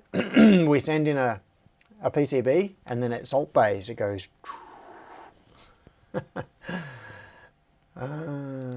Drops little 0603s all over it. Load a PCB from upstream conveyor and clip it in position, or load a PCB manually placed and clip it in position. So if we now send an M22 code from OpenPNP, which is the command that I've got configured in OpenPNP, there's a button. Technically it's called an actuator. So in OpenPNP you can define arbitrary actuators which appear as a button within the user interface, and when you click it, it performs whatever action is associated with that actuator. And the action I have associated with the load PCB button is to send an M22 G-code command. So what I'm going to do is add another actuator, which is going to be, in fact, I wonder if, let's see, I'm just going to try something here. I'm going to try something.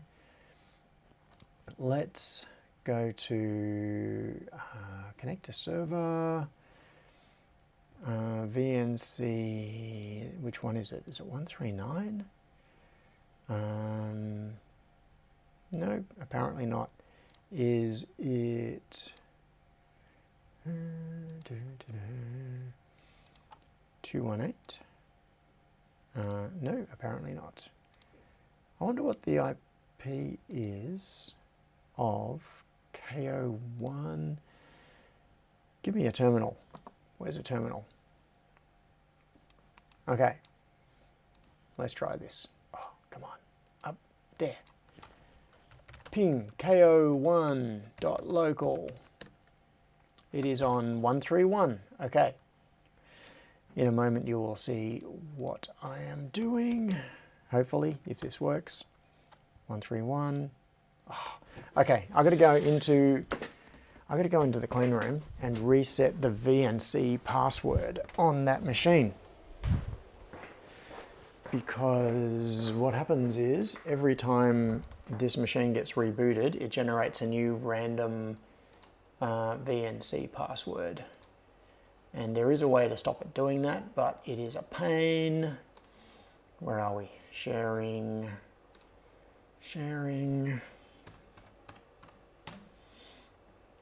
Remote desktop, yes. And there we go. So hopefully now I will be able to remote into the machine and you will be able to see it. Let's see if this works. Yes, okay, here we go. So this is now remoting into OpenPNP on the first KO. So if now down in the bottom left here, you can see load PCB and unload PCB. These are buttons in the user interface. Set conveyor width. Now, okay, this is going to be interesting. I will show you what happens when I do set conveyor width. I'm not actually going to click it, but if we go into machine setup, actuators, and set conveyor width, there it is configured to do some things. Where are we? Assume unknown, leave as is, set name, set conveyor width, double. Okay, so we need to go into drivers, G-code, and head mountable. I want actuator, set conveyor width. Where is it? There we go, set conveyor width. And the command is it actuate boolean? No, actuate double. There we go. So it's got M21N blah. So that sets the conveyor width. So that sends an M21N and then the number. So if I set, if I wanted to set the conveyor width to 100 millimeters, it would be M21N100. That is what gets sent. So M21. M21. What's going on with that? Where is M? Oh, there we go. M21. So in the code, it receives an M21 and it sets the conveyor width. Now, M22, which is load a PCB. So let's see where that's configured. So we've got load PCB, it's configured here. Driver, default, actuator, load PCB, and that is, I think that's a boolean. Yes, so it sends an M22. So what I can do, I believe, is add a new actuator, which is going to be no head. In fact, I'm going to change the name of that actuator to be load PCB manual. Oops. Load PCB manual. And apply. And then I'm going to add a reference actuator, which is going to be load PCB conveyor.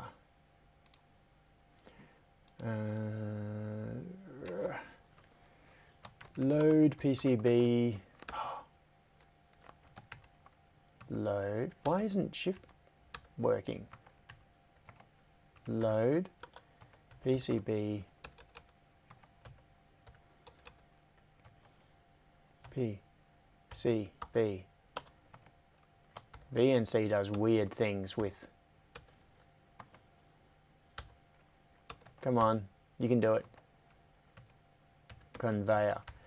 Yeah, with keystrokes sometimes. Load PCB, leave as is, assume unknown, blah blah blah, type boolean, yeah, that'll all do. So I've now created that. load PCB conveyor actuator, and then if I go back into the G-code driver and go to, we will now have, so now you can see we've got load PCB manual, and there should be load PCB conveyor. There we go. So I'll go into that, and then in the Boolean, actuate Boolean command, I'm going to do like an, I'm going to do, what is it, an M28. M, there we go. Caps lock finally worked. What? M28. Okay. I think it was 28. Was it 28? Yes, M28 is ingest PCB on the conveyor. So now, if I apply that, you can see down here in the left, we've now got a button that the button that just said load PCB previously now says load PCB manual, and down here there is an actuator called load PCB conveyor. They are in the, I think they're in the order they were created, so that's a bit stupid. But anyway, OpenPNP has now been reconfigured so that if I click load PCB conveyor, it is going to send a G-code command of M28. So I'm going to close that now. All right, so that's the OpenPNP config is done.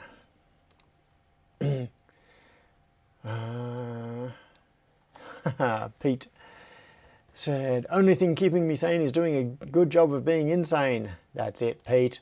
You keep it up. You keep doing a good job of being insane. You're great at that. You're an inspiration on my journey through insanity. M-code ingest PCB conveyor. Okay, so thinking about the chain of events here, we now have a button in OpenPNP that will send an M28 command. We have a definition for an M code of 28, but this is not actually going to do anything yet because it's not hooked up to any, oh yes it is, ingest PCB. Okay, so it is hooked up, the G-code parser will call ingest PCB conveyor, and ingest PCB conveyor will now,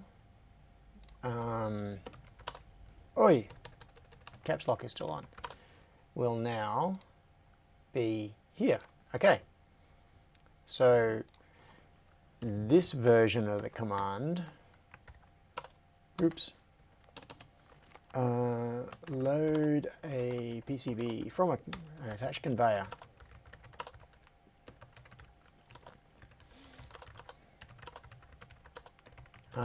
By a can, if can is enabled. Command ingest conveyor. All right, so what I'm going to do is change. This is going to take some actual experimentation on the machine, which I can't really do on the stream because it's not very practical in terms of camera setup and also time. It's 11:54. So I am going to, what am I going to do? All right, I'm going to say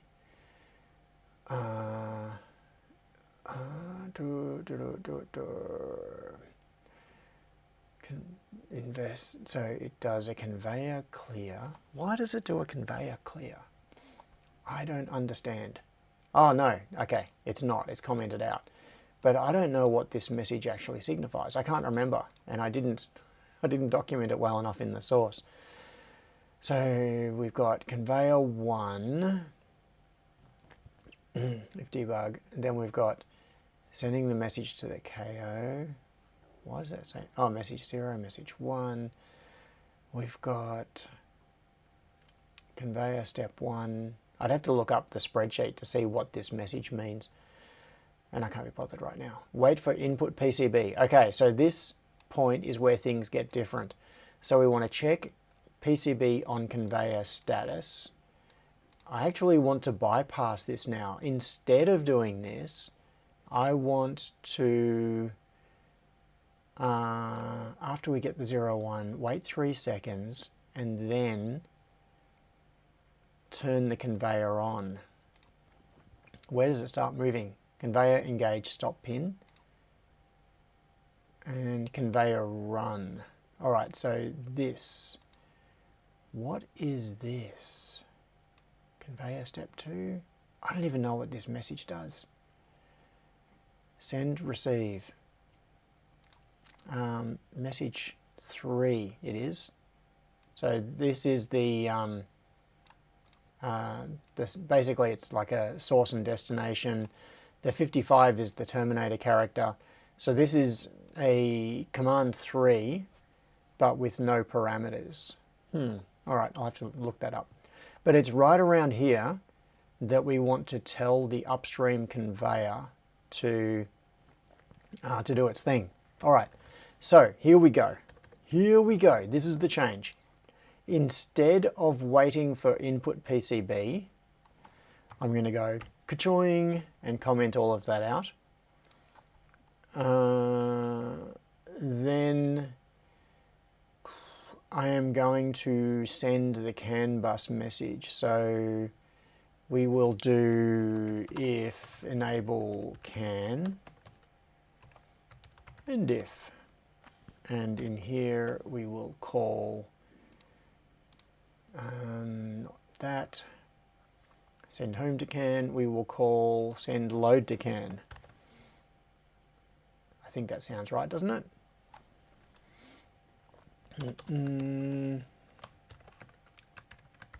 Something like that. Send load to CAN. What is this one? Delay. I don't know what that message is. All right. I want to find out.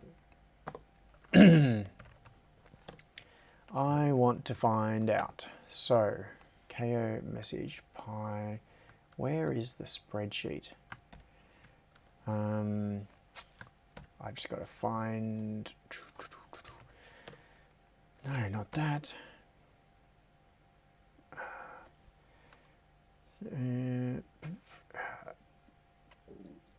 Oh, my stomach is going crazy. It is, where are we? Glenn's driver. I'm looking for his Rev 360. Where is the spreadsheet? Okay, here we go.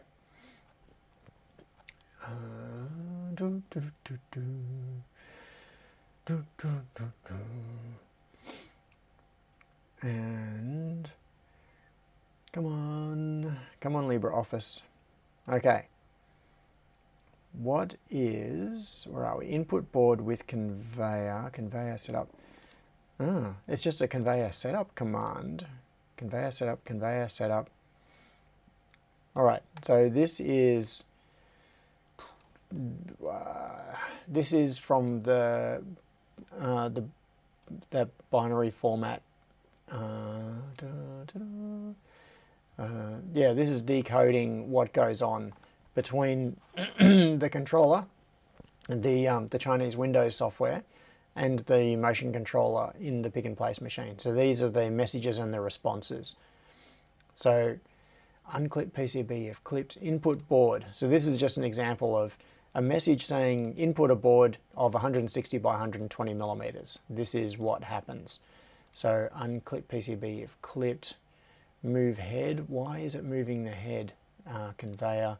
Found PCB, so that is checking the status of the input side sensor, and you get a 0, 1 back if it's found a PCB.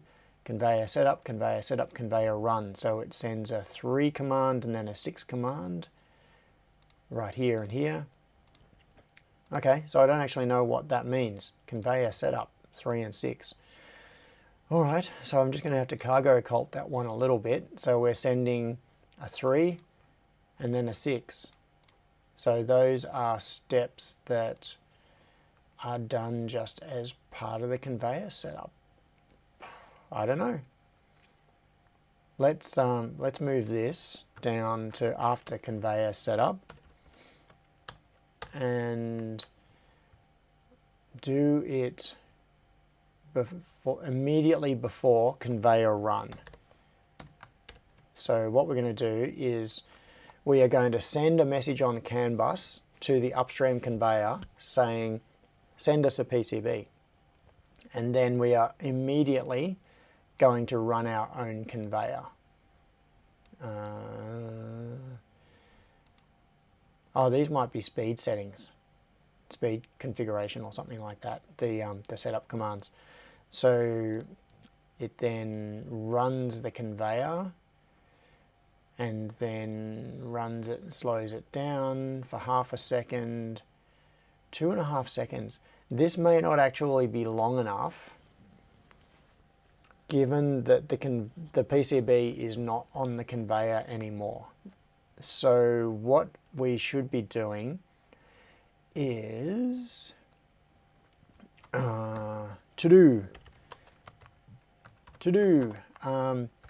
check status of conveyor input sensor and begin this delay after a board has entered the conveyor. Yep. Okay, so basically this delay, the 2.5 seconds, is running the conveyor long enough that if there is a board sitting at the entry point, it will reach the pickup location and engage with the stopper pin. So it'll sit there pushing against the stopper for a little bit, for some milliseconds, while the conveyor just keeps moving underneath it. So the board will be stationary, the conveyor will still be moving, and that way it knows that the board is hard against the stopper pin. But this delay may not be enough if the PCB takes a moment to arrive on the conveyor. So we need to be doing the check that is back up here, where it is reading this, and once it has got a 0, 1 command, once it has detected the board has entered the conveyor, it knows that it can then start its timer. So the 2.5 seconds is enough time for that PCB to progress all the way to the endpoint. Okay, so that's something that may need to be done in the future. Where do you need the conveyor to ID the PCB? Do you mean to identify like its type or serial number or something like that? Oh, TTS died. Did TTS die? Let's see. Did TTS die? I'm not sure. I'm just going to reload TTS and see what happens.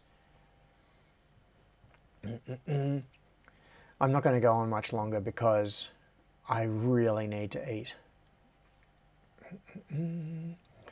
Okay, I've just reloaded. Hang on, TTS died. Let's see if this works. I'm just going to manually click it. TTS died. Oh, I see what it was. No, it hadn't actually died. I had muted my computer because earlier when I opened that link, I thought it was a link to a video and it was a link to a still image. So I muted before I clicked the link and then I forgot to unmute. All right, so we've got a load. You know, this would probably actually kind of work. Do I have, so OpenKO tools. Let's see if it compiles. S3, yeah, that'll do. Wagonload says, if the PCB frame had a barcode, the conveyor could scan the barcode if you need it to. Yeah, that's that's a really interesting subject. That is a really big subject, and I'm not going to get into it right now. But you're right. If the board had a barcode on it, we could read it. But at the moment, yeah, Scott's correct. The conveyor doesn't have a barcode reader right now. That is a possible future thing. I'm not sure how useful it would be. It was very useful in... anyway, that's a whole squirrel. I could go off down that tangent and be very enthusiastic about going off down that tangent, but I'm not going to. Hang on, it compiled. It's perfect. It compiled. All right, so we've got command ingest PCB conveyor. So presumably the previous version, this one, which is now called ingest PCB manual, which is that what was the code? 22? Should still work exactly the same because I haven't changed that other than renaming it to ingest PCB manual, and I've remapped the G code to point to that. So yes, Jack's Tech, ship it.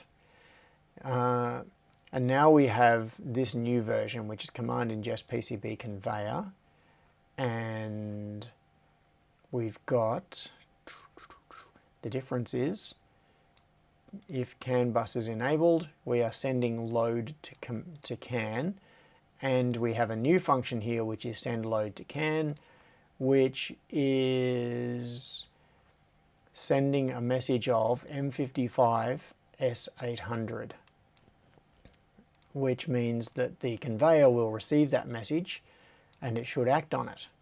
Okay, now let's go back to the conveyor, PCB conveyor. If it gets a message of M55 S800, what is it going to do? It is going to M55. Yeah, so it's going to receive it by G-code. I don't actually need, apart from I'm not being able to handle compressed messages at the moment. Check for M-code messages. Yep, so it'll receive the M-code unload now command. It'll get the speed, it'll begin the unload now, and it should do exactly what it's meant to. So I think this is done. I think this will actually work. I've kind of shuffled my way towards the end point, towards the finish line.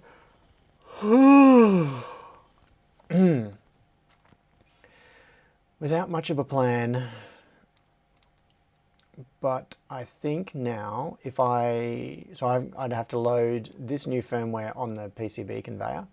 I'd have to load this firmware on the OpenKO controller, and then I can already send a message to set the conveyor width over CAN bus and it gets passed through.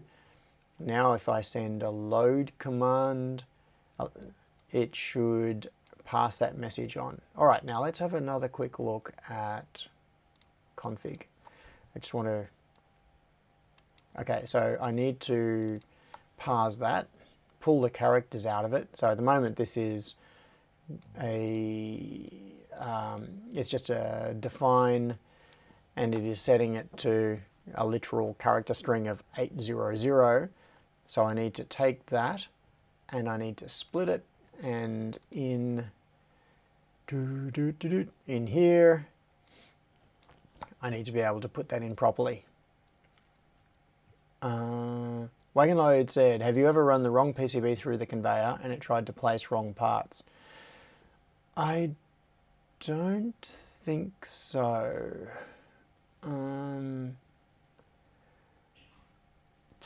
Oh, Don S said something too. I'll get... oh, okay. So, sorry, this is... I'll get back to that. Yes, please, I'll look into the hardware more closely here. Interesting. Okay, so there is a back channel conversation going on between Don and Crispian. So Don S has a 4 terabyte Western Digital Black M.2 SSD, which he's sending to Crispian via me. Well, that's very generous. Cool. Things are happening in the background. I am very happy to be a conduit for that. Wagon Loads asked, have you ever run wrong PCB through the conveyor and it tried to place wrong parts? No. Part of setting up for a job is setting the width of the conveyor, which tends to vary. So if I've got a board and I want to load it, I measure the width of the board, I set the conveyor. No. I know what you're saying though. Where you're going is the machine could scan a barcode on the PCB and then it knows what job to load. Yeah, that sort of thing is is something that I would like to do. I'd like to be able to send a board and have the machine figure out what the board is, load the appropriate job and do it. But that's like a long stretch goal that I don't really care that much about. Normally what I want to do is be paying attention to loading the correct job to match the board. And that's not a... If it ever happened, it would be noticed immediately. So I think it's premature optimization to try to deal with that. Add the payload. Yeah, I reckon this would work. I think it would. There's going to be some messing around. I need to mechanically mount the conveyor in the correct place. I need to load the firmware onto the OpenKO board. I need to update the firmware on the conveyor controller. So there's a bit of screwing around. There is more my point is, there is more screwing around to be done than I am going to do now on the stream. But I think the firmware part of it is kinda almost sorted, with the exception of the of this and this. So what I should do is have, in fact, I'm going to take that and relocate it down to here. Should it be, in fact, after conveyor run, what I should do is run the conveyor. To do check status of conveyor input sentence. Oh, and begin this delay after a board has entered the conveyor. Scott Okay. Miller said, "Don't you hate it when the rabbits dig holes in your desk?" Yeah. So I do that. Run for 2.5 seconds. Run it. Okay, I'm going to paste it in here. It's all still commented out. But what we're doing is we're telling the upstream conveyor to send us a board. We are starting our conveyor running. And then after that, what I want to do is I am going to watch the... I'm going to check the status of the input on the conveyor. This is probably going to have to go into a loop. Like this whole thing here is going to have to be stuck into a loop with a timeout. So it'll check for this result changing. If there is no board on the conveyor, this responds with a 0 value. So what will happen initially is there'll be no board on the conveyor, and then once the board enters, this will change to a 1, and then at that point we begin the loading timer, and then yeah, that should be all fine, I think. Yeah, okay. So what will probably happen right now is if I did run this code as it stands, there is a slight delay before the board from the upstream conveyor reaches us, and that means that it'll probably still be just part way down our conveyor before this 2.5 second timer runs out, and it won't quite have reached the loading location. So yeah, it'll mostly work, but it needs to be a closed loop thing based on the sensor status, not open loop just with a timer as it currently is. Anyway, I'm okay with that progress. I think that's good enough progress. Talking about progress, the last week the dirty-ish room has changed dramatically. It looks so different now to even last week when I showed you photos. But I am not going to show you any more photos because I want it to be like a reveal, a shock surprise sort of thing for the next barbecue. So when people come to the next barbecue, they can see it in person for the first time. And then I'll probably post photos or something, because there is still a bit more work to do and I want to show the end result of it all. But the carpet is all done.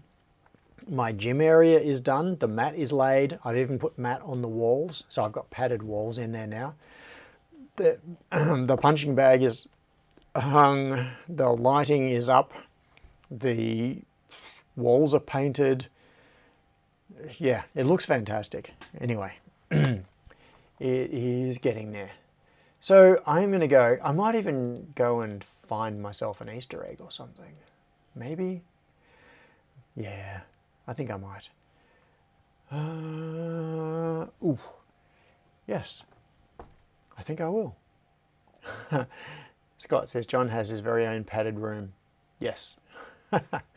Keith said padded walls. Yes, I do. It's basically just to protect. It's a combination of protecting the walls. Said, Uru. Uru. It's a combination of protecting the walls and from impact, and protecting my body from impact with the wall. Like if I'm doing jiu-jitsu movement drills or something and I bash into the wall, or yeah, it's I'd rather hit a little bit of padding than hit plaster. Keith said, do you wear a white jacket too? Well, a white gi, does that count? So, yeah, okay. I am going, added bonus, active sound dampening. Oh yeah, Jack's Tech, that's a good point. I hadn't even thought of that. Okay, that is my new justification for doing it. One of the things I need to do still is mount a fan, like a wall-mounted fan blowing down into that area, because it's basically like a little box and I need to get airflow and not overheat. And then I need to mount a monitor on the wall feeding in from CCTV, so that if I'm down in the gym area, I can see the cameras at the front door and see if anybody has arrived. So yeah, still some more stuff to do. But by next barbecue, hopefully that will be done. Russell, happy Easter. Yes. Okay, I'm going to go now. Thanks everybody for hanging out and watching me mess around with code in a very non-explained way. I'll see you all next week. Bye.